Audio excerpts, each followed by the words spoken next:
Assalamualaikum warahmatullahi wabarakatuh. Perkenalkan, nama saya Muhammad Raka Pratama dengan NIM 119400074. Saya dari dosen pembimbing Bu Citronella. Saya ingin menjelaskan perencanaan jaringan heterogen LTE advance dengan picocell menggunakan expansion di area ITERA. Yang pertama, pendahuluan. Tingginya pertumbuhan trafik jaringan nirkabel dipicu oleh banyaknya pengguna perangkat mobil yang memberikan tuntutan agar selalu terhubung ke internet, sehingga memberikan tantangan bagi teknologi seluler dan akses nirkabel broadband. Jumlah pengguna yang mengakses jaringan LTE di area Institut Teknologi Sumatera atau ITERA untuk beberapa site memiliki total pengguna dalam sehari mencapai lebih dari 1.500. Hal ini menunjukkan bahwa pertumbuhan penggunaan jaringan LTE perlu diimbangi dengan kapasitas yang memadai sehingga tidak terjadinya overload traffic. Untuk mengatasi hal ini, suatu operator tidak bisa hanya mengandalkan suatu macro cell. Oleh karena itu, pada LTE Advanced dikenalkan suatu skema untuk mengatasi hal ini, yaitu heterogeneous network. Heterogeneous network itu merupakan sebuah jaringan yang terdiri dari macro cell dan bertransmisi pada level daya yang tinggi, di mana macro cell melapisi lapisan small cell yang biasa dikenal dengan low power node atau LPN. Kemudian di sini saya akan membahas rumusan masalah, yaitu melakukan analisis perencanaan jaringan heterogen LTE Advanced dengan small cell menggunakan picocell pada frekuensi 2300 MHz dan pada macro cell yang digunakan frekuensi pada 1800 MHz di area Institut Teknologi Sumatera. Tujuannya adalah menganalisis terhadap node B dengan traffic tinggi sesuai site exiting, melakukan perencanaan di bagian RAN dan membandingkan hasil perencanaan jaringan heterogen dengan jaringan tanpa heterogen. Sistematika penulisannya yaitu bab 1 pendahuluan, bab 2 tinjauan pustaka, bab 3 metodologi penelitian, bab 4 hasil penelitian dan pembahasan, dan bab 5 kesimpulan dan saran. Di sini saya mengambil tinjauan pustaka dari Budi Agus Setiawan, yaitu berjudul analisis perencanaan jaringan heterogen 3G atau EMTS atau HSDPA, dan Wilen 802.11n outdoor standar 3GPP UMA dan GAN dengan traffic offload sharing di Kota Bandung. Kemudian saya mengambil dari Hafiz Finandrianto dengan judul analisis performansi picocell pada jaringan heterogen LTE Advanced. Kemudian saya mengambil dari Husam Elfadil Adil Ibrahim Ali Muhammad Abbas Muhammad dengan judul Performance Evaluation of Heterogeneous Network Scheme in LTE Networks. Dan yang terakhir, saya mengambil dari The Evolution of 4G Cellular System LTE Advanced. Pada tinjauan pustaka, saya mengambil 4 bagian tinjauan pustaka. Yang pertama heterogeneous network, yang kedua coverage planning, yang ketiga range expansion, yang keempat capacity planning.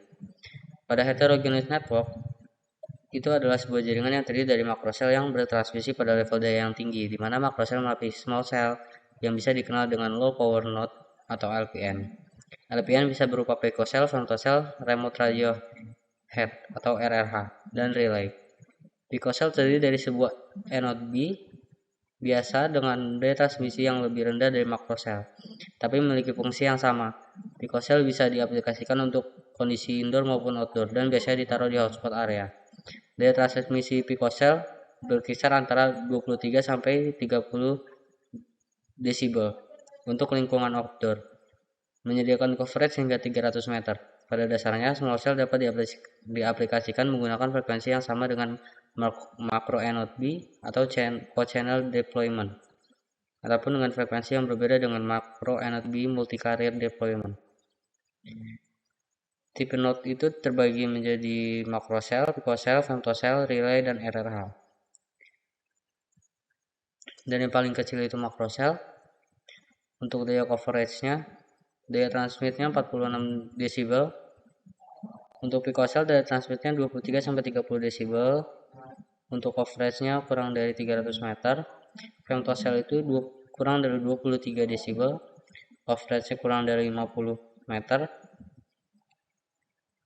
Relay itu Daya transmitnya 30 desibel, coveragenya 300 meter, dan RRH daya transmitnya 46 dan coveragenya beberapa kilometer.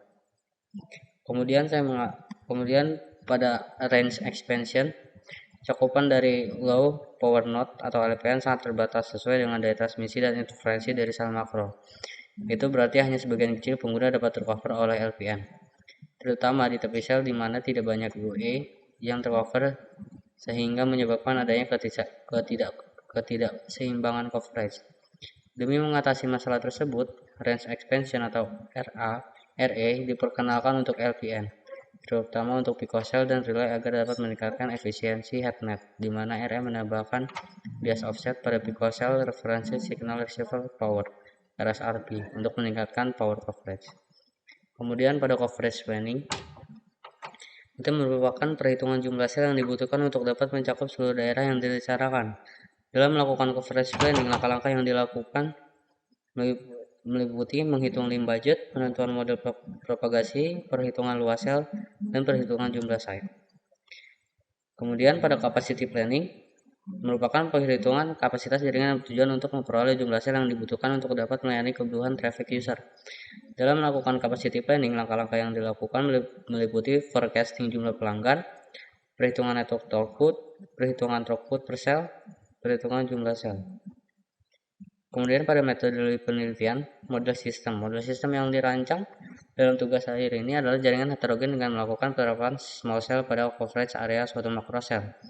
Pada jaringan heterogen ini, small cell yang digunakan yaitu picocell dengan frekuensi 2300 MHz, sementara makro cell yang operator gunakan juga berada di frekuensi kerja 1800 MHz. Besar bandwidth sistem yang digunakan yaitu 10 MHz. Kemudian pada diagram alir, dari mulai terus kemudian ke jumlah user dan wilayah, LTX fitting memasuki RSRP, RSRC, dan jumlah user. Jika iya, itu sudah ketemu hasilnya. Jika tidak, kita melakukan perhitungan coverage planning, kemudian menghitungkan capacity planning, kemudian menjumlahkan sel, kemudian simulasi hasil perhitungan, kemudian analisis, dan memasuki signal level throughput, SINR, dan user connect. Kalau connect udah selesai, kalau tidak balik lagi ke perhitungan coverage planning sampai selesai. Dan sekian dari saya. Berikut presentasi tugas akhir saya. Assalamualaikum warahmatullahi wabarakatuh.